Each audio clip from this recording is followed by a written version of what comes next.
I go to click record, and then we're going to record All right, the then. podcast. All right, let's do it.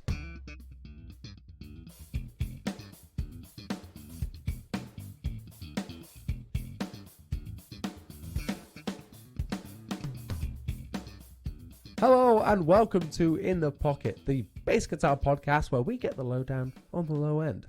My name's Johnny, a totally average bass player, and each week I am very lucky to be joined by my returning guest, friend, full-time session bass player, its co-host, Chris Horrocks. Chris, how was your Christmas? Oh, very nice. I see what you did there. My quiz mouse was very good, thank you. I was ill though. I was, I've been full of a cold unfortunately this week, which is a bit of a shame. But it's not the end of the world, you know. We move forward and all that. But yeah, it was good. How about you? Excellent. Yeah. I have also been, like the rest of the country, unwell. I've had a cough for like a week, and last week I was bedridden for like a day. But Christmas was fine. You know, that was good. We kind of had it split across a couple of days with different members of family and things and friends and things like that. So very busy and lots of stuff going on. But did have like the odd day of like, right, today is my nothing day. I am doing nothing, and that's going to be excellent. So definitely have been playing less bass than I would have liked. I think. Oh my god! I know what? I know. Although I am starting on my Epiphone Explorer demo now, so I've restrung that, which I hadn't done before. I just had the old strings on it, and that bass is an interesting one. I have a love-hate relationship with it. I think it's a lot of fun, but also very dumb because it just works against you in every way. This is literally how I would describe myself to anyone. Works against you. Love-hate relationship. It just goes wrong. Good intentions, but sometimes not. Pretty accurate. Excellent. Well, we're in that weird part of the year now where we're in between Christmas and New Year. Well, we're nearly at New Year when we're recording this, but if you're listening to this, you'll be listening to this in the new year. So, Happy New Year, Happy New Year, everybody. Happy New Year, everyone. How worse can it get? Let's find out. Oh, I sounded croaky then. I sounded croaky. Ooh. Well, yeah, that's the other thing I was going to say. So with our illnesses, apologies if we sound a bit nasally or we're coughing. I'm going to try and mute my mic as I feel a cough incoming or something, or just move away. So apologies if anything like that is rubbish. Let's get into some questions. We've got quite a news light period at the moment. Most people will be waiting to announce stuff in the new year, I would have thought. So we're going to do one more question this week, you lucky folk. So we've managed to squeeze another one in there.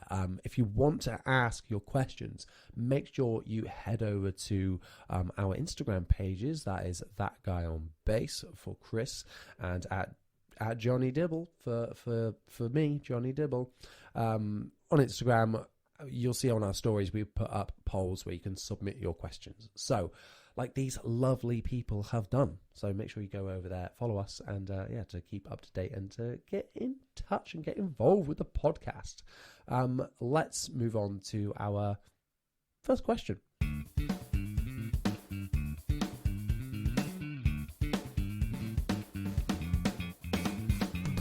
Question 1. Do you think it's worth it to buy a used Ernie Ball Music Man Stingray, or just go with a new Sterling by Music Man Ray? Ooh, this interesting. Now for context, if we're looking at the upper end of Sterling by Music Man, a Ray, like a Ray 34 or Ray 35, yeah. They're about what, 1,200-ish new? I think so. I thought they were cheaper than that, but I Probably just haven't looked, and the prices have gone up.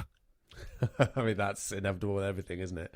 A used Ernie Ball Music Man, I mean, they range. They're rarely under 1,000.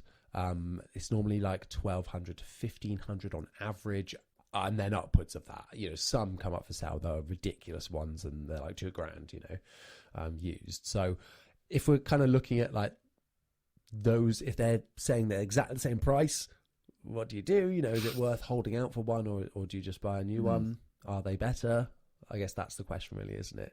For me, I kind of feel like if they were the exact same price, why wouldn't you get the Ernie Ball? I guess you have the faff of getting it used, but it's going to hold its value a bit better. Yes. Whereas if it's like driving a car off the forecourt, you know, it's lost half its value then as soon as you've bought it. So it's a wiser investment to buy the American one because it will hold its value, because you could then sell it on for what you paid for it if it's still worth that, you know, moving forward. Whereas the new sterling will lose its value and it's not quite as a sound investment. That being said, that's the way that my mind works, because I buy and sell all the time. So if you look at it from that perspective, I would go from the Ernie Ball. But you know, you've got a sterling Music Man, Ray. I do. 34? Yeah, it's a Ray 34. I love it. I think it's brilliant. But it's probably worth noting as well that I've never played like a full fat American Music Man. So at the moment, I look at this question and go, nah, just get the sterling. Just get the sterling.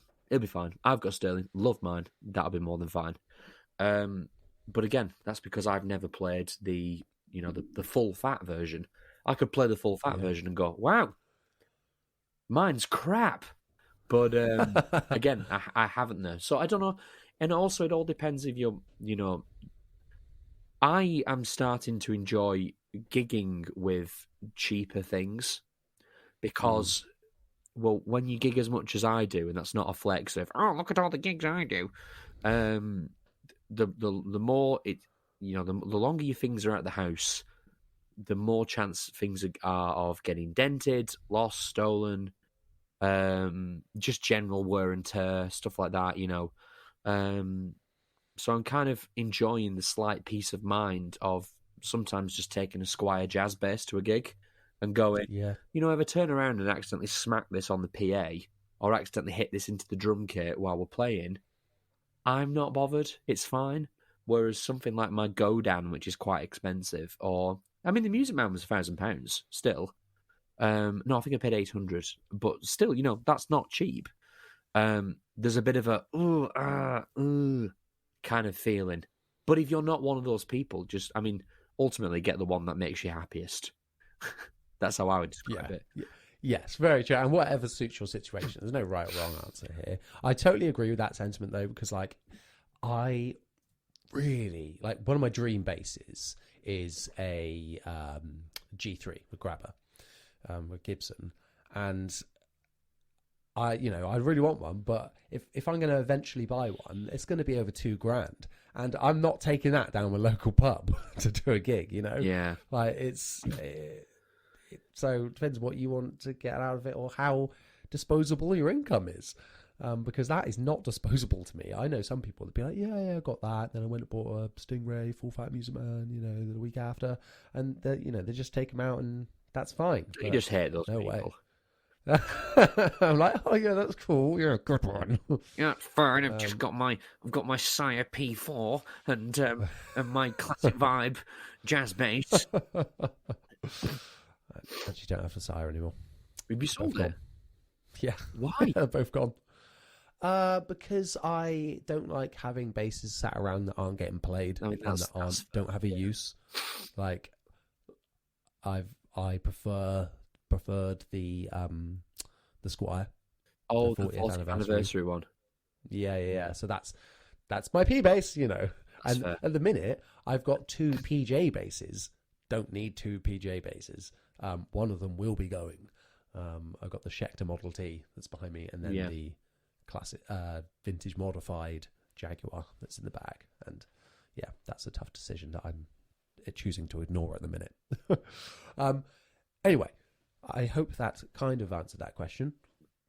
Let's move on to the news.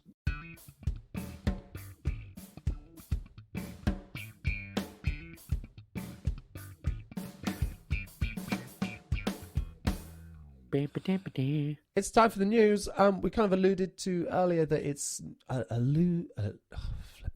news light week because there's not really that much going on. The world's kind of shut down at the moment, apart from over in Japan, because Fender has released a new made in Japan elemental jazz bass. Love the name of that.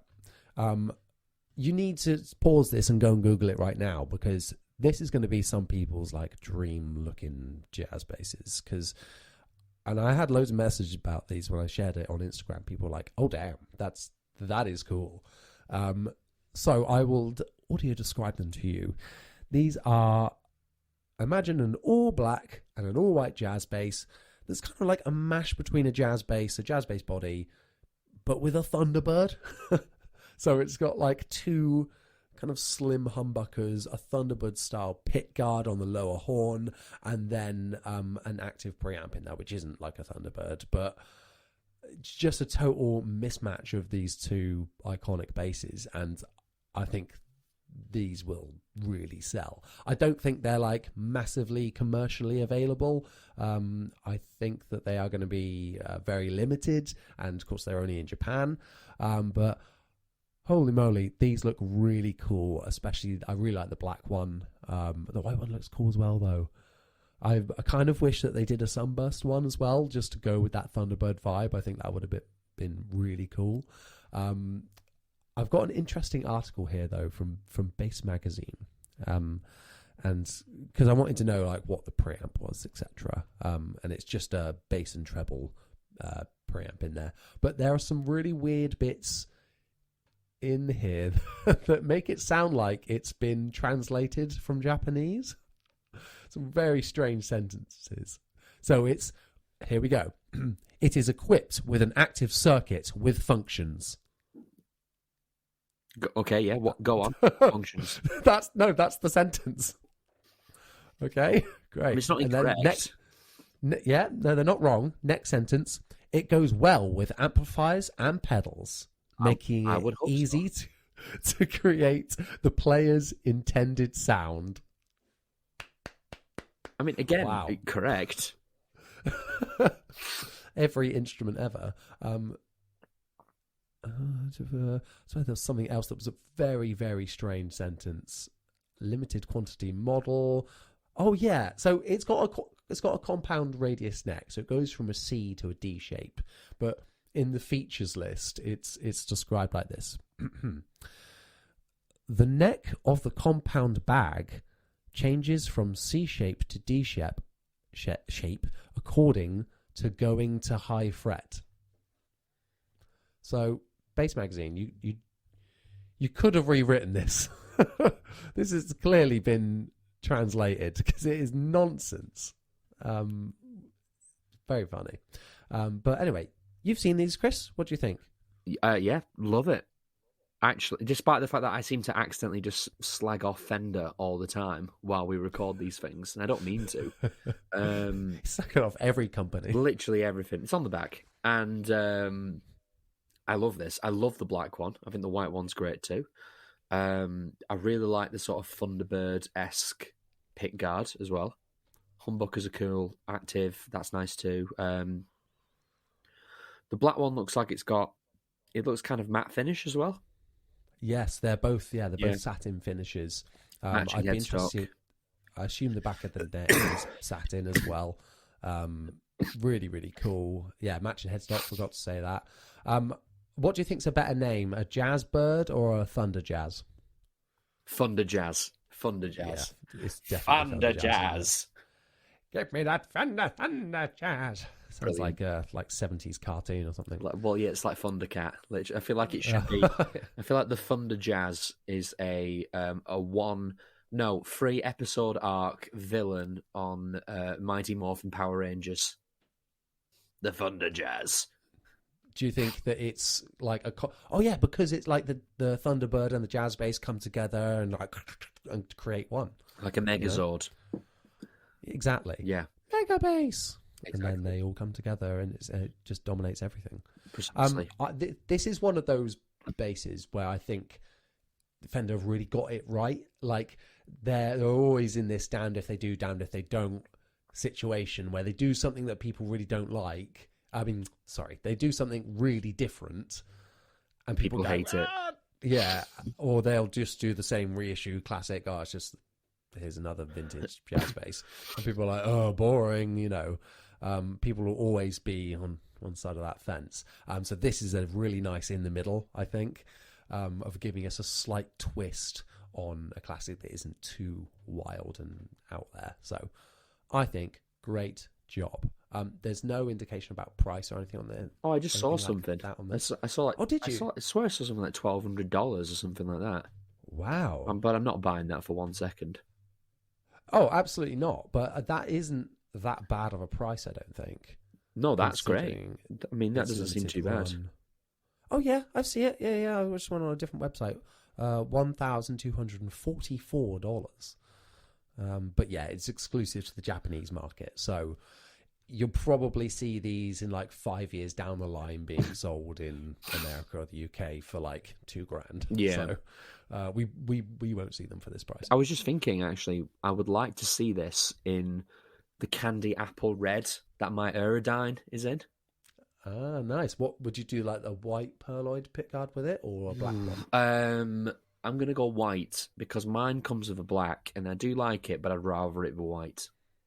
Nice. Well, there is they did say that there's going to be another colour coming out. Oh. So again, this is a really weird sentence. It says, as a first step, I don't know what that means, stone black with an ore motif from ground and nimbus white with a snow clouds motif from water are available in a satin finish. What is that sentence? We are planning to release a limited edition color suitable for Element in the future. So they've basically, the idea of these, they've tried to like represent all the elements. That's why it's called the Elemental series. I think they've totally missed that, or I'm not understanding that, because it doesn't give that vibe in the slightest. But apparently there's more colours coming out. What I particularly enjoy is clearly some sort of journalist has just found the press release in Japanese and gone, yeah, that'll do. And just exactly. Well, because it says like, we will be doing this. Oh, what basemagazine.com, is that you're doing that, are you? Exactly. They've just gone Google Translate, done. Read it. No, we need to break the news. Exactly. So let's just post it. Silly. How funny. But hey, it made for a fun read, so that's cool. That is our one bit of news for this week. So let's move on to our second question.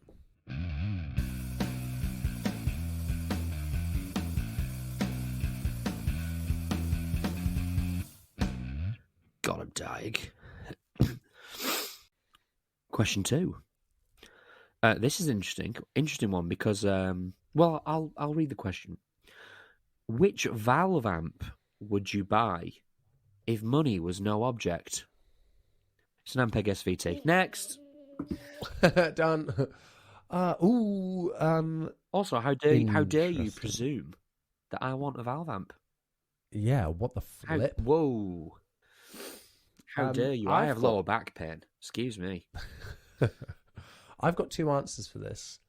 I'm going to buy two because there's been two valve amps that I've not actually played that many valve amps, but I know I've played two and gone, yes, okay. And I've played Ampeg SVTs before as well, and they're good. I like them. If money was no option, I don't think I'd buy one though. Ooh. I think I'd rather buy one of these that I'm about to say. I think I know. So yeah, Is it a bass man? What do you think? Is it a bass man? Yes, it is. Yay. One of them is absolutely Fender Bassman. I just think they are super, super, obviously warm sounding. That's the kind of quality a valve amp has. But they just give this perfect like low, mid, and bass response that they give. And they're just lovely. I think they're so nice, and the drive, the natural like tubey drive, is really nice on a classic Fender valve amp. I think so. That's my kind of like vintage option, or the kind of like more vintage sound I like. I'll let you go now. What would you like? Sorry, I'm just spluttering and dying. Excuse me. Just do it quietly. Yeah, sorry about that. I don't know, because I haven't played a lot of valve amps, or bass valve amps. I did play an SVT that got rented for a festival once, and I really enjoyed that like a lot. I don't know is the honest answer, because there's so many I'd like to play. Like I'd like to mess around with an SVT more. I'd like to try a Mesa Boogie 400 plus, because I use the amp emulation of that a lot in the Quad Cortex. So maybe I would like the real thing. That big Mesa high makes watt, such good amps. Mesa yeah, they do. That big high watt valve amp, the bass one that I can't remember the name of. This is going really well. What else? Maybe get someone to mod like a Dark Glass AO 900, but put a load of tubes in it. I reckon that'd be good. Just like Frankenstein, like sticking out the side and in the back. Yeah. Just and stick it in the back. Yeah, that's fine. Yeah. That's the one thing that can go in the back. We don't want that on the outside. No, the valves will be on. It's Dark Glass. The valves will be on the front. the input gain controls. Input gain, inside. mate. No, you don't want that. Don't be silly. That's on the inside. The tubes are sticking out the front. Yeah, the tubes. For maximum warmth. Yeah, I'm picturing like a really minimalist, because all the product videos are so well put together. Really cool music. And all it is just a box with a load of valves on it, and then you've got to like unscrew 6 things to get to like each individual component or something like that. I think they've just been building us up to drop a really good April Fool's Day joke. You're all idiots. Just taking the piss out of themselves. Yeah. Can't believe you bought these products, suckers. Anyway, we love you, Dark Glass. It's fine. To answer the question, I am not sure, because I have extremely limited experience with bass valve amps specifically. But there are a lot I would like to try. My first ever amp was a valve amp, or like big rig amp, not like practice amp. Well, me too. What was it? Ashdown EBM. Oh yeah, they're good, those. I mean, my first proper amp was a valve amp, but I come from guitar land first, where you just buy a valve amp. That's just. I had one of the Black Star HT20s. They're really good. All of our podcast listeners are literally like, get it away, like Rick Mail. Yeah. Boring. How are valve amps boring? For me, I think the other one that I would like is an orange AD 200. We've been spending too much time with Matt, haven't we? Yes. and I was reminded, that's why I was like, this is a good time question, because Matt, that was on the podcast last week, has just bought this, or is picking it up. I think he's picking it up today. Day. Yeah. Oh, he said New Year's Day to me. Oh, okay. Because I was like, I sent him a message after he posted it on his story, like, yes, such a good amp. It's funny though. That's so funny, because he was talking to us about, I've just got this, bad water DI pedal. It's dead simple. It does everything I need. Then now he's like, massive orange valve amp. But I think he's getting it with it looks like a 410, the cab that's on there. But they're like $2,000, those heads, new anyway now. And I didn't used to be like, I've been a fan of those amps for like 10 years now. And I've played one, I think I've played them twice. That's it. And they're just so good. They're such good heads, but they are huge and they're heavy. So the Fender is not as huge and not as heavy. So maybe I'd lean more towards the Fender. Probably, but yeah, those are the two that popped into my head first of all. Pretty cool. Have you ever played any orange amps before? Lots of guitar amps by them. Nothing in the bass department. Oh wait, no. I played something by them a long time ago. It's like a rack-mounted bass amp. Like the Obi-Wan? Like a 2U racks, quite narrow. Very limited controls. I think Might be the Obi-Wan. Maybe. I think it didn't. I think it had like a bass and a treble. Again. Maybe a master volume, as in like maybe, probably not. And it was like dead simple. I remember thinking, yeah, it's fine. But I like having lots of EQ options because depending on what I'm doing, I want to be able to change the set. Like, for example, the blues night I do, the mid-range on the amp is on full. And it sounds, honestly, it sounds quite terrible when you play it soloed. It's just got this super nasally honky thing with not a lot of low end. But yeah. But it works for that, whereas then when I do rock stuff, it's like, Scoopy McDoobert, and there's no mid-range and stuff, so... Big old smiley face EQ. Exactly. But then having an orange amp that's a bit more simple in those controls might annoy me. But if you're going for I want an orange bass amp sound, then I bet it's well good. Yeah, I've played a few before, and some of them sound quite sterile. I've thought, like very flat sound. Oh, really? Like, not much character, but did not expect that. But I was going to say, but the 8200 sounds insane. And I've also played the 4-stroke, which is for like 10 minutes, which sounded pretty good. And then I had the Bass Terror, the Xbox lower amp, and that was great. Sounded good. I did have the tubes die though on me mid or like just before the gig was about to start. Yeah, I know. And then, but it was the best thing that could have happened because it died. And so it meant that I had to borrow the supporting band's head, and it was the best live tone I've ever had. What was the support band's amp? It was a Gallion Kruger RB 800. Ooh. And that is one of my favorite amps now. After that gig, I was like, holy crap, this thing sounds awesome. And I still want one now. So I'm always on the lookout. If one pops up, I'm like, oh, I might just get it. Just to have some fun. It was like my Schecter Model T through a Sans amp, through that head, through my Ampeg SVT 610. Bloody hell, I had some fun that day. That does sound. That sounds very Justin Chancellor, very Tool, very Tool. Yeah, it was very good. It sounds pretty good. But good fun time. Let's move on to our, I guess, another question we'll do now. Bonus question. That audio peak then, 100%. And we're going to leave it in. Here is the question. Most expensive set of strings you've purchased, and was it worth it?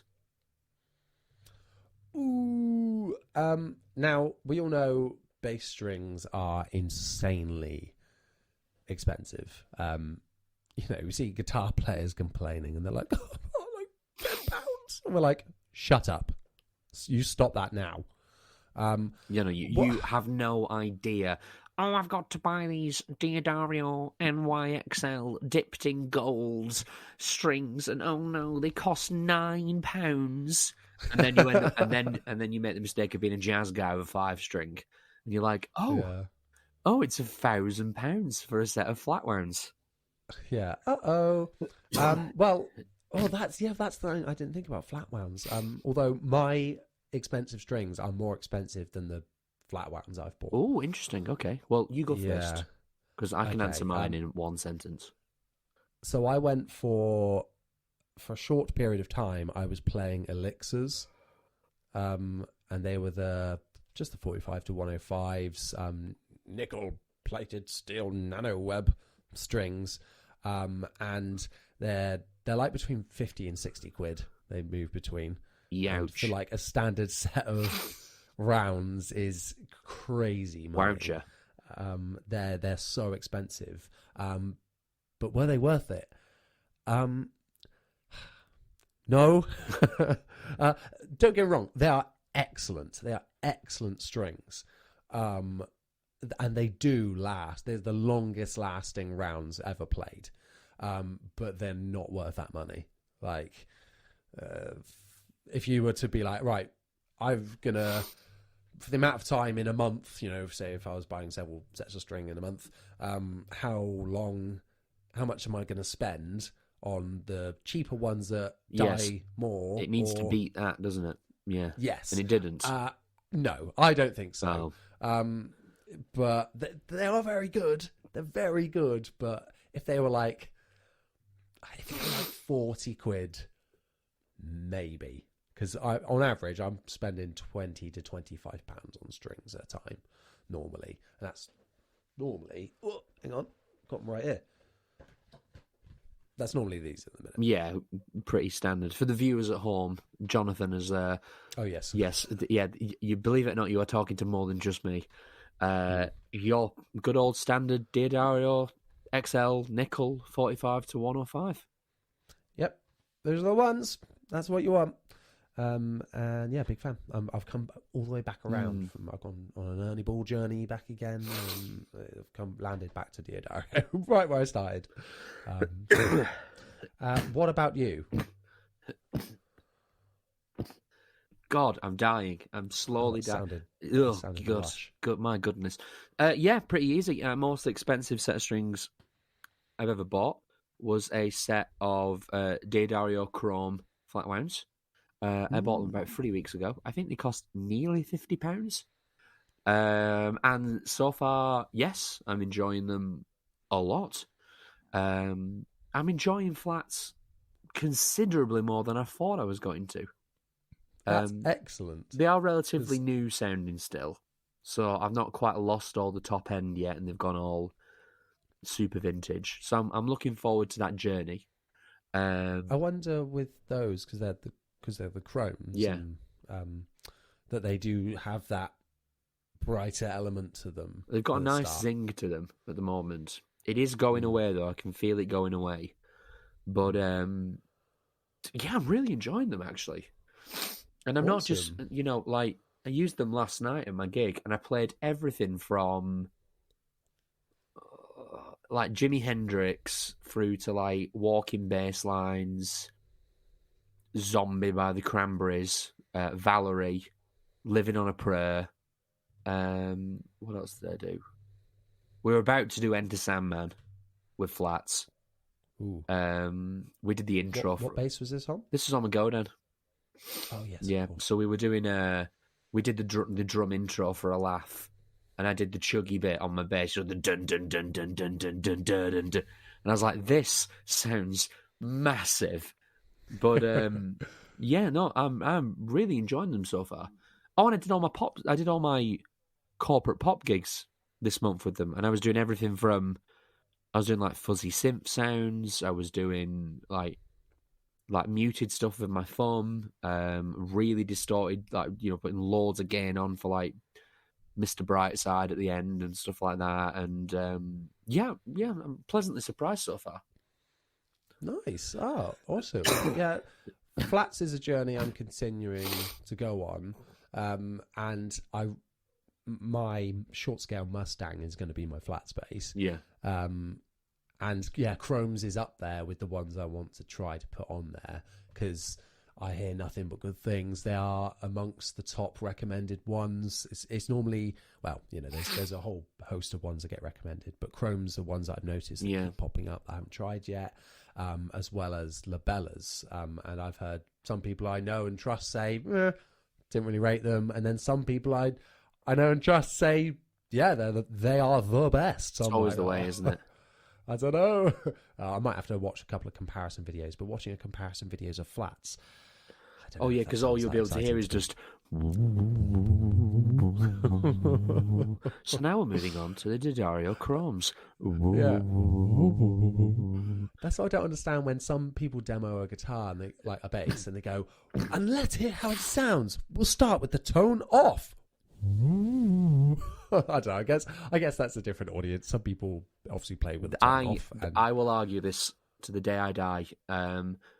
When I watch a review of anything, a review of a bass guitar, if it starts with them doing either slapping or tapping, I immediately don't care. Like, you're like, I'm out. Why are you demonstrating the thing that? Well, actually, no. I understand why they're doing it because it's the coolest looking thing. Like whenever someone says to me, "Oh, do you play bass?" I do some sort of generic slap pentatonic thing. Because everyone goes, "Oh, that's cool," and I'm like, "Thanks, I've never had to do this ever." Yeah. I think that's why I like your reviews because it's like here's like actual stuff that you want it to sound like. Not, oh, I wonder how this chorus pedal sounds. Seinfeld. Well, especially when it's affordable gear as well. Like, oh, here's this £100 Harley Benton. You know, it sounds incredible when I do this tapping solo on it, and you're like, well, yeah, that's because you're playing it, not because that's what it's exactly. Like. And that person who can do that slapping can probably make a spade sound good. But exactly. Then again, that's probably why they're getting big bucks. Yeah, that's what. Actually, one of the things of why I started the channel and like the ethos I had, because I saw a demo, it was like, this is not how it should be done. I'm gonna do it how it should be done. Exactly. And then it was born. Strings. I feel like I could talk about strings until the sun goes down, but we'll stop ourselves because. But we'll leave it there. Although it's like the most boring element of playing guitar, I weirdly have a lot to say. So let's stop it there and move on to the next segment. Welcome to the next segment. It's called That Tone You Own. It's one of my favourite segments because we get to listen to some tones. So in this one, each week we bring along a sound, one of us will. And it's normally like our signature sound or one that we describe as our own. This week, because it's just us two cool guys, I've decided to just bring along a sound from a pedal that I've not yet reviewed, which is the Aguilar Aggro distortion pedal. Distortion? Overdrive? Hang on. I can't actually remember which they describe it as. Give me 2 moments. And I'll look up some other bits about it to remind myself as well, because I've had this pedal for... It's been like a month or so, I think, now. And my relationship with it has gone up and down, because I really liked the way that it sounded online. I thought... it's Aguilar. It's going to be good, surely. Like the quality's high. It's an overdrive. They describe it as okay. And I thought, yeah, this looks like the one because I like to have 1, maybe 2 overdrive options or distortion options on my board for like different gain sets. So I thought, maybe this could be one of them. And yeah, let's take a listen to it now. We'll talk about how we feel.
So so there it was.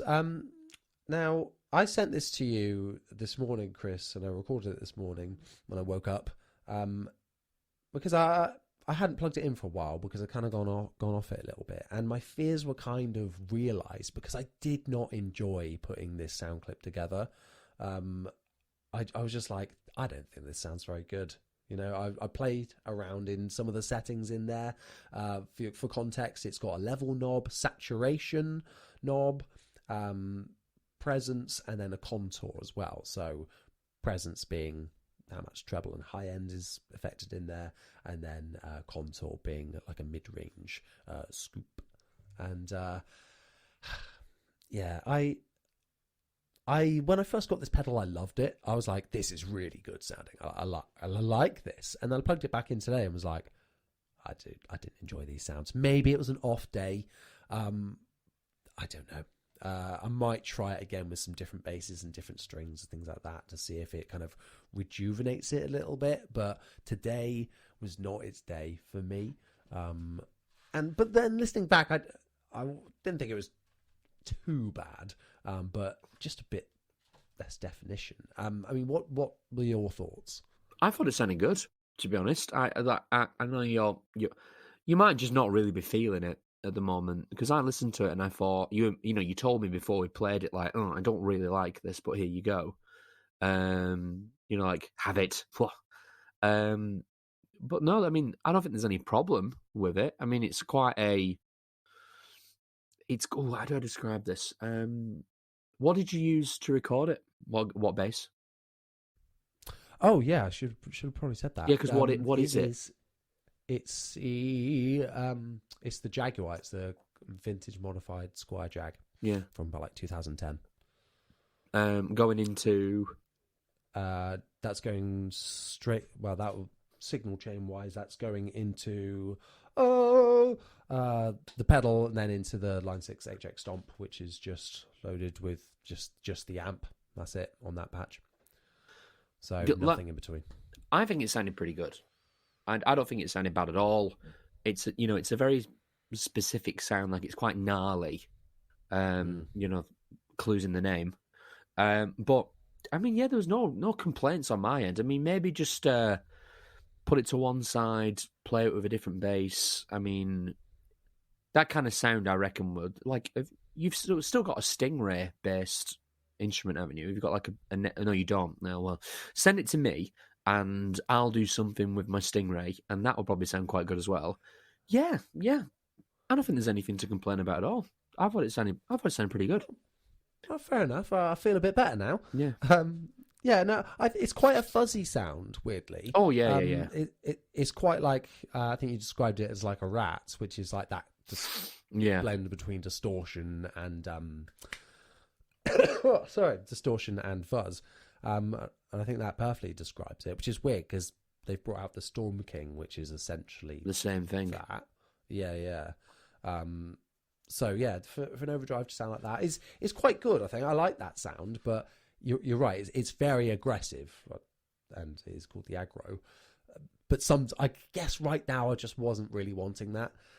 So yeah, let us know what you think about this pedal. I'm hoping to review it, and maybe my opinion will completely change. But it definitely has had ups and downs with me with this. One other thing I will say that is a bit of a disappointment is that I have used this pedal live, and it sucked out the low end. Oh no! Right in the bin. Yeah. In the bin. Unforgivable. Yeah. No good then. Which is a real shame, because that's one thing I was like, I mean, that's the defining quality of a bass overdrive or distortion, isn't it? Like, does it? That's the number one question everyone's asking. Does it suck out the low end though? And I thought, this being a high end brand, this pedal's like £200, that it wouldn't do that. But that just makes it useless to me. I don't want that. If you're having it as an always on and you're compensating elsewhere, great.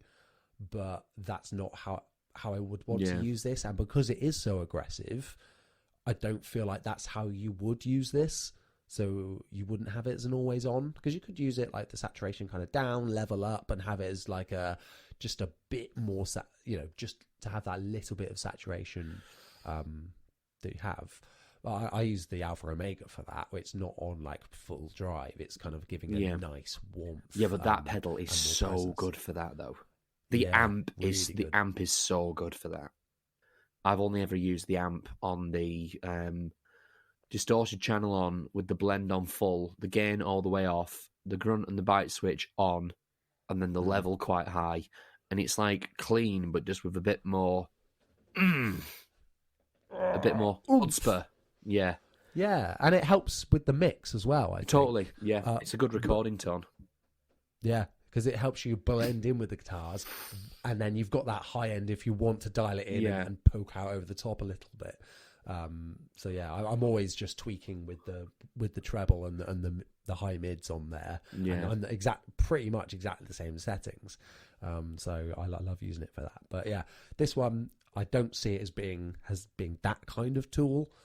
So the fact that it sucks out the low end is a shame. I think if it had like another knob, you could never have too many. That's a lie. Disagree. If it had like a bass control on there as well, I think that would be great. Yeah, you could bring a bit of that back out, bring a bit of that back up. Yeah. Maybe even if it was flat at noon, you just boost it a little bit. That would be great for me. True. But, yeah. There we go. Hopefully I'll be reviewing it in the new year, but we'll see. That is the Aguilar Agro. Let's move on to our final segment.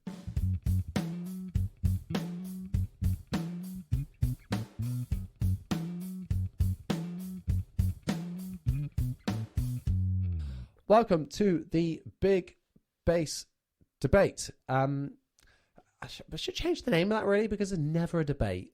It's never that big. But I just like the alliteration. I know, because we always end up having the exact same point. Maybe we need a new co-host. Welcome. Chris. Yeah, we just need someone. Someone else that's. People are getting bored of you. You're right. Yeah, true. People often comment like, "Oh, these guys have got great chemistry. It's amazing." It's like, yeah, but then the same opinion. I know. With this rubbish. We need a jazz player who's just a prick. Yeah, I mean, I can be that guy for you if you want. Like, I can play that part. I can wear many hats. The Big Bass Debate this week is obviously it's the new year. Happy New Year. We've said it before, but again, hopefully it's going to be a very happy new year with lots of new gear. What gear do we want to buy in 2023?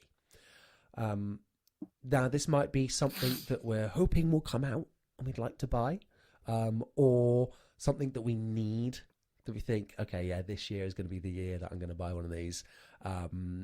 Or whatever falls into that category. Thought I'd keep it quite open because you and I live quite different lives in world of bass, or like how we use gear and get gear.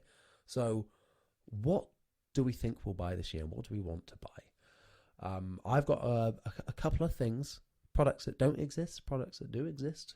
I'm going to start off with something that I have actually already bought because it's behind me.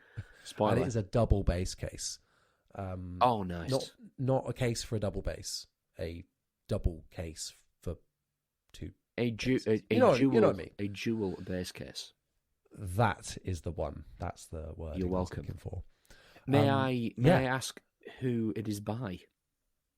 It is by. It's a cheap one, so it's by the brand Ritter, which I have owned cases by before. It was about £100, I think. There were similarly priced ones on. I was basically like comparing them all on Thomann, and I nearly just went for a really nice single padded one that was by Thomann, which has got really good reviews. But more times now with the Nirvana and Foo Fighters band, I'm taking multiple basses to gigs every single time. Yeah. Well, if we're doing like if we're doing both sets, because sometimes we'll be booked to do Nirvana and then Foo Fighters on one gig. Yeah. I've used different basses for those two sets, so perfect. Put them in the one case, and then the other time I'll take a backup. If we're just doing like a festival, I'll take a backup with me. So, which I've only ever had to use a backup once, I think. But it's nice to have, and it makes a good picture. I'm going to say something absolutely outrageous here, which means I'm clutching a wooden table as we say it. Very rarely bring a backup bass to a gig. And I don't think that's a good idea, and I should probably do something about that. But yeah, I don't think you need a backup. You don't need to take a backup bass. You never know. Yeah, you never know, and it depends on what kind of bass it is. Because the only time I've needed a backup bass is when I had this crazy active Sire and the batteries died, and I didn't have any batteries, and at the time could not work out what it was, and was like, need a different bass. Okay, ooh. And I've managed to break a string once. I broke an E string once. That's impressive. Yeah.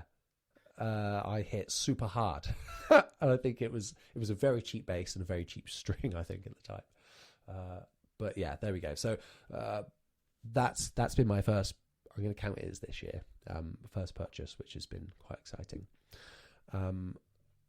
The next thing I want to buy is actually one of those like fretboard rests, so you can do like setups and you like lean it on it. Oh, that's not a bad idea.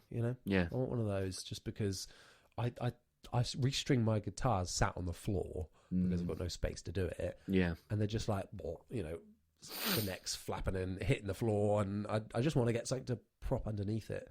And that's a very boring. That's a very boring answer to this question. But I want to get one of those. Onto the gear, the real gear. I would also, and this links back to a question earlier in the podcast, I would quite like to buy a USA Music Man this year.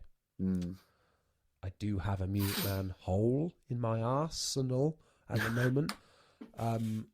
So I do feel like that needs filling with a certain Stingray. God's sake. I know. And so I know what I want. I want something quite specific, but it's just waiting for that to pop up, really, and for a good price, and then I'll get it. Yeah. But that's like, yes, I want one of those. I also want a Gibson G3 or an iteration of a Grabber, but I can't see myself getting that this year. All I need, I just need someone like Sire or even Harley Benton to go, will we be sued? Yes. Are we going to do it anyway? Yes. And then just make a Grabber. Exactly. Well, we've said it time and time again. And every single... I emailed Harley Benton telling them this the other day. Of course. You absolute Karen. Of course you did. Because I was, I worked with them a couple of times, and I was being like, oh, look, like, here's the video. It's doing well. By the way, not sure if you're aware, not your thousands of pounds of market research is done, but everyone's asking for this. And by everyone, I mean me. Yeah. Hey, if they want to, I know that they've worked with people before to like get recommendations for products. I was like, I'll do that. That's fine. But they listen, they listen to the people one time, because the other bass that they were like, yes, this is what we want, was the short scale Mustang, which they have now done without a pickup selector. But okay, yeah. No, it's on the back. They need to do a Grabber, and I could see them doing that this year, and I would love for them to do that, and I would absolutely get one, because I love that bass, but they're expensive, and nowhere else can you get one, so that would be fantastic. So that is one thing I want to buy in 2023. The other one is I kind of want to buy. I want a Thunderbird. Want to buy a Thunderbird this year. I've got the Explorer at the minute, but obviously that thing is even more of an ergonomic nightmare than a Thunderbird. And a Thunderbird is, because the band that I play is more associated with that. So it's just perfect for it. So I just want to get one, and I think they're bloody cool. My only problem is I hate those floating like 3-point bridges that they've got on all of them, because I'm going to be getting an Epiphone. I'm not forking out for a Gibson, a modern Gibson Thunderbird. You're telling me you're not going to get a like £4,000 Rex Brown from Pantera signature? No. or a Gene Simmons one. Oh, don't get me started. And, do you mind if we have a quick tangent about how mad I am about Kiss at the moment? I welcome it. I'm a really big Kiss fan. Kiss were the second band I ever saw live. Really like Kiss. Like a lot. And I went to Download this year. At the time of this coming out, it'll be Download last year. Oh my God. Because it was also the final ever UK show. I think we know where this is going. It is the final ever UK show, and that was quite significant for me because my uncle, who got me into music and bought me a guitar for my 13th birthday, kind of set this journey going for me. Bought me Metallica tickets and bought me Kiss tickets when I was 13. So he kind of opened the door to music for me, and he's no longer with us. So going to Download last year and watching the last ever Kiss UK thing was kind of like I'm not going to say it was a huge deal, but it was like kind of a nice little, felt like a little full circle moment. Like, Kiss, one of the first bands I ever saw, blah, blah, blah. And now it's over for them. Nice. Kiss are going on a UK tour next year, which is their actual farewell tour. And I don't want to be like an armchair gammon, but I'm really mad about that. Because it's like, yeah. And then in the same breath, I have Ozzy Osbourne tickets, and he's on his second farewell tour. And then Motley Crue broke up, and now they're getting back together and doing another tour. It just makes me very angry. Like, I know bands that have done like, this is our farewell gig. And then it's been like rescheduled, and they're like, this is our next farewell gig. And they'll do another one. Like, we're doing one in this town now as well. Like, and give it a bloody rest. There's also like Funeral for a Friend. Like that's who I was going to bring up. Oh, like they've brought. Well, I think they've just got back together now, though. I think it's probably just 100%. Because they did like, but they're just not doing new music. No, they're probably just like kind of they're riding the nice, fun nostalgia wave. They're doing something that Lost Prophets cannot do. Oh God, he went there. I'm so sorry. Absolutely not. Oh God. Sorry for the Kiss tangent, but it made me very angry. That I totally get that. And I hate when bands do that. I mean, it's good, good for the majority of the fans, I suppose, but it does seem a bit like, come on. I thought that was it. We played with Funeral for a Friend on a gig that they did, and it was one of those like, it's part of the farewell. This is it. Yeah. We were like, we're gonna support them. This is really cool for this. And then they were like, now we're doing this festival, and now this, and now this, now this, now this, and now this tour, now this, and now it's still going. Yeah, new album. So, yeah, funny. But yes, Gene Simmons Thunderbird. Even as a big Gene Simmons fan, I'm like, stop it. Why now? But yeah, I kind of want a Thunderbird, but I would quite like a Tokai one. Okay. I want one of those. They're meant to be pretty good, and they've got the hardtail bridge, which is just like much better. So a black one of those, please. Father New Year. Is that a thing? Not Father Christmas, because I won't be getting the other one. Christmas. So there we go. Have you got anything on your wish list for 2023? Not compared to you, no, not even close. I am so sorry. This cough is really really kicking my ass today. That's okay, mate. No, it's the short answer. I'm just laughing here because it's like, can I think of anything actually? I mean, don't you want like? Weren't you looking at getting a Dingwall? Oh, I was about to swing round to that. It's very likely I'm going to purchase some sort of Dingwall early next year. I'm at the time of this going out, I will either have just been or will be in Kent recording an EP for a originals music project, which will be coming out. Why am I saying this? A band. I'm starting a band. Like flipping it, like big things coming soon. Big things coming soon. 2023 is going to be our thing year. is, I hate to be that guy, but to me, it actually feels like big things because I'm really excited to release it because I think it's really good. But that's all been in drop A, and I've been borrowing people's basses to track it, doing the whole nightmare of trying to find the right string gauge for me and balancing the picking and adjusting my technique to make it work. And I don't want to do anything like that. And this project will tour. Don't know when, but there will be a lot of touring involved in it. And I'm not dealing with that live. Like I physically cannot play the basses I own in drop A touring. The bass will sound like a Mexican wave. Like it's just not going to. So I am probably going to bite. I'm probably going to bite the bullet. That sounded like a British bulldog on ketamine. You're welcome. Yeah, it is a funny video that. And so I'm probably going to bite the bullet and get some sort of combustion NG2, something like that, in the second half of next year. Because I do also I don't own a 5-string. Genuinely don't own a 5-string. So I'm thinking to myself, you can tick both boxes, but I have no 5-string gigs. I have never, apart from the gigs I did in December, where I could have benefited from an E flat and a low C. Not essential. E flat.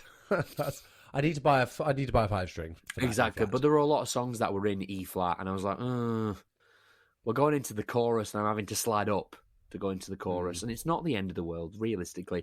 It's not like the gig ended and someone at the back went, that man's playing in the wrong octave. It's nothing like that. Although that being said, Lady Marmalade on a 5-string. It's pretty good. Oh, God's sake. I've got to get it in. Come on. The end of the riff is a C, and it's so much better to go da na na na na na na and drop. Boo. That's so much better. So yeah, don't own a 5-string. Don't need a 5-string, and I'm not gonna be that guy. You could turn every gig into a 5-string gig. Exactly, with the right mindset. Exactly. Oh no, I'd be shouted at if I showed up to some of my gigs with a 5-string. So yeah, there's that. I'm going to sell some gear. That's not what we needed to hear. What's up for grabs now? I'm going to sell my Kemper. Okay, but it's something you're not really using. No, there's nothing wrong with it. It's been in a cupboard for 3 years. Is it the toaster one? No, it's the rack-mounted one. It's the rack-mounted one with a power amp and the foot controller and a good couple of £100 of profiles from sort of like premium people like STL Tones and Tone Junkie and stuff like that. It's mostly guitar stuff because I used it mainly as a guitarist, but there is some bass stuff on there. So if you're listening, I will be selling a Kemper in the new year if you would like one. And to be honest, I'm only selling it because don't need it. Just straight up. Nothing wrong with it. I just don't need it anymore. But what I do need is an expensive bit of gear to just be lying around. Yeah, but what I do need is the money. So there's that. Excuse me. Buying stuff, I'm trying to think. There was one other thing I was toying with getting. I would like to get some sort of good flat response monitor for the Quad Cortex. Just for me at gigs. It'll never be patched through to the sound guy. It'll go out of a separate output of the Quad Cortex. Just for me, a little bit like a cab, like a bass cab, but it's going to be a wedge on the floor pointing at me. It doesn't have to have a lot of low end. Obviously that would be nice if it did. Something like that would be nice because I've noticed more recently than other gigs. I normally don't have a problem with DI gigs because the monitor guy will give me like good stuff in my monitors. But the last sort of like I'd say like 10 gigs I did over December, I could probably hear myself well once. So I was like, no, this is not ideal. And I understand why they were doing it. It's, we're all on wedges. The singer needs to be able to hear themselves. It wasn't a loud stage anyway, but it was like, I'm not getting that oomph out of this. So maybe something like that, just pointing at me, just so, I can get I can hear me while I'm playing. That would be nice. Again, not essential. There's not really a lot of things that I really want. Would like a grabber. Grabber would be nice. Yeah, not a lot to be. I was trying to think if there's anything miserable but still very practical. No. I need a new cable. No, I don't. Good for cables. Yeah. Sorry, viewers. Not a lot of gear acquisition syndrome on my side of the conversation, I'm afraid. It took me a long time to realise that that's what gas meant. What did you think of me? Just farting a lot. I don't know. Yeah, I was like, I'm saying this thing. I don't know what the fuck it means. Oh, gear acquisition syndrome. Or I prefer to call it I need it disorder. Because I think that's what this section of the podcast is called. Exactly. And the musicians out there, if you think you don't have this disorder, you do. Because so many musicians, like, think of someone that you will have had a conversation in the last 6 months, 100%, where you have justified something to a friend, relative, or loved one, and they're a non-musical person, and you've had to essentially lie to them and explain why this is really important, and you know they're lying. You know you don't need another jazz bass. You have a chorus pedal. You don't need another one. Your current pedal board is fine. If anything, it's too big. Don't need a bigger one. You don't need this, but you talk to that other person being like, well, yeah, you see, and you sound like a tradesman. Well, you could do that, but you might lose a bit of low end doing that. So exactly, better buy some more stuff. Yeah, so this one, it's got 6 strings, and I know what you're thinking. It's a guitar, but it's not. It's a bass. You're like, well, this bass is tuned to E standard, but I could do with one tuned to E flat standard. Absolutely. You see, because you don't want to. What you don't see, you have to listen, Mum. What you don't want to be doing is, you don't want to be tuning it up and down. I can't even do that with a straight face. You don't want to be tuning it up and down all the time, because that's going to damage the neck. It's going to wear out the machine. There's this thing called a truss rod, and that's going to bend, and that'll be really expensive. So I need to spend £1,500 on. And in the different climates, wood changes. It warps. Absolutely. Have you been outside? We are awful people. If you want to do that, if you've got the money to do that, flipping go for it. Yeah, don't care. Literally couldn't care. But whatever. I'm just trying to think if there's anything else I wanted to add before I close off this segmente. I've said it for a couple of years now.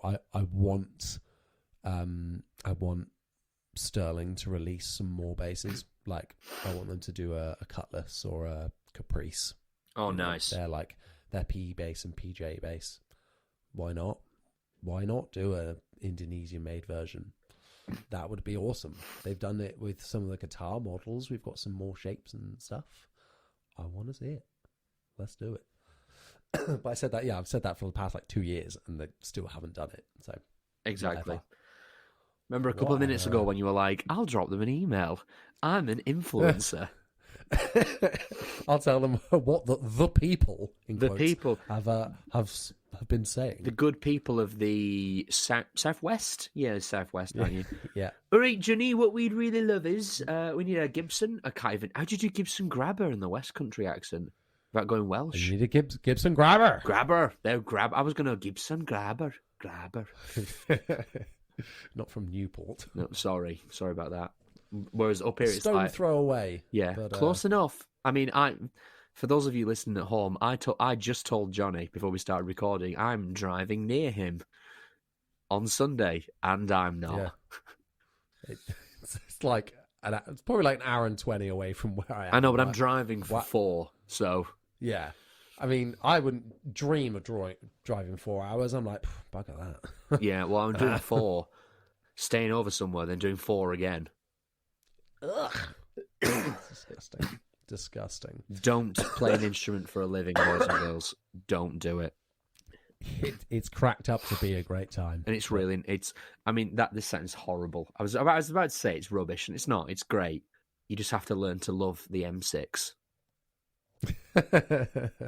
See, down these parts, it's all about the M5. It is about I'm never on the M5 that much. I normally end up getting taken off the M5 and then just going through 3 hours of like B roads and A roads. Oh. Like down towards like Southampton and stuff like that.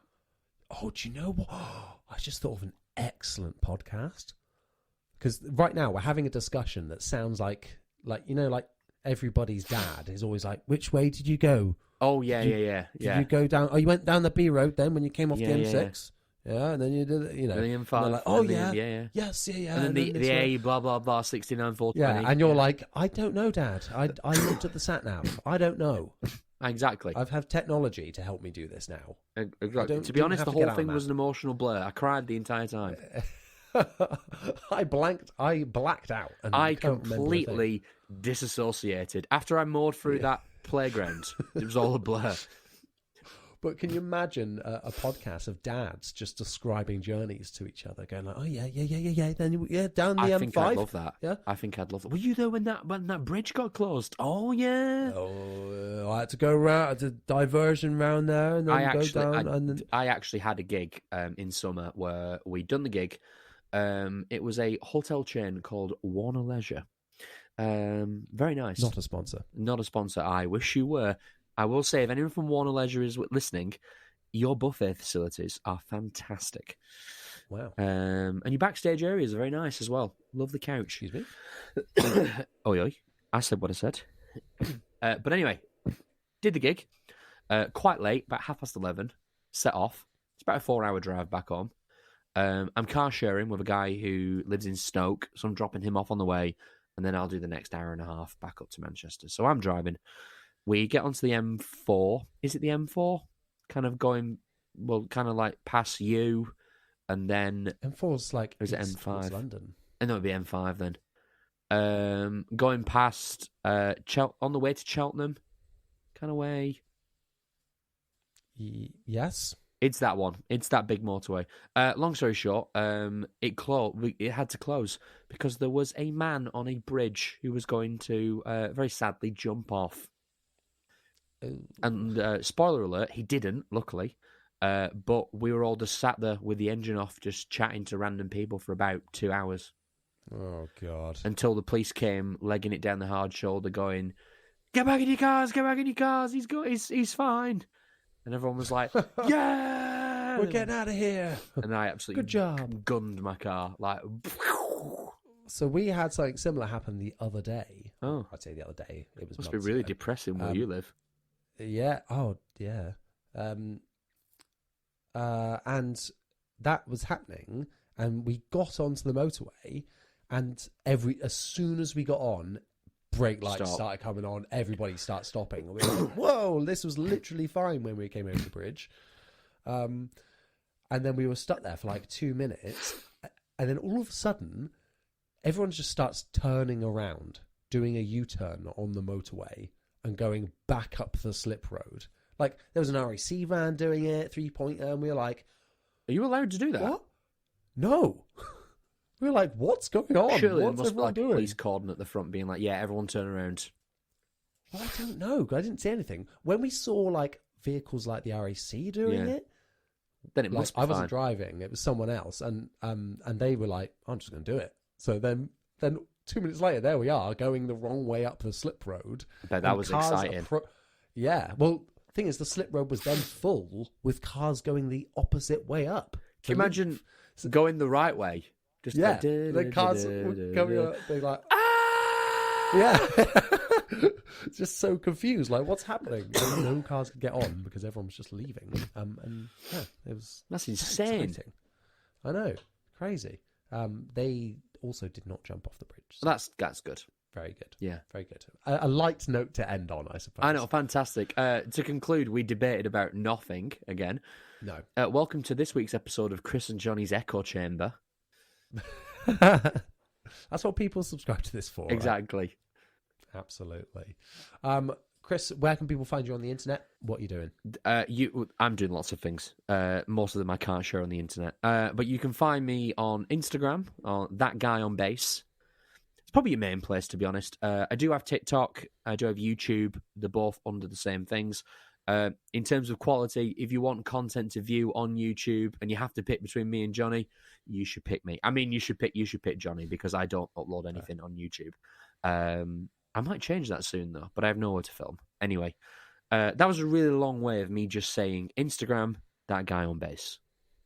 How about you? Lovely. Thank you so much. You can find me on YouTube on just me, just my name, Johnny Dibble. And make sure you go and subscribe over there. You might be listening to this podcast now on there, but if you're not, go over and subscribe to that.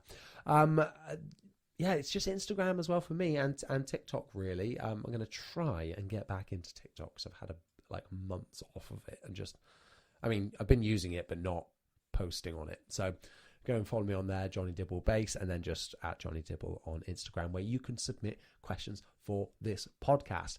Speaking of this podcast, rate us 5 stars. Leave us a review on your platform of choice. It really, really helps us to reach more people, more like-minded, low-end lovers such as yourselves. So make sure you do that right now. Once again, everyone, thank you so much for listening. We'll see you next time. Bye-bye.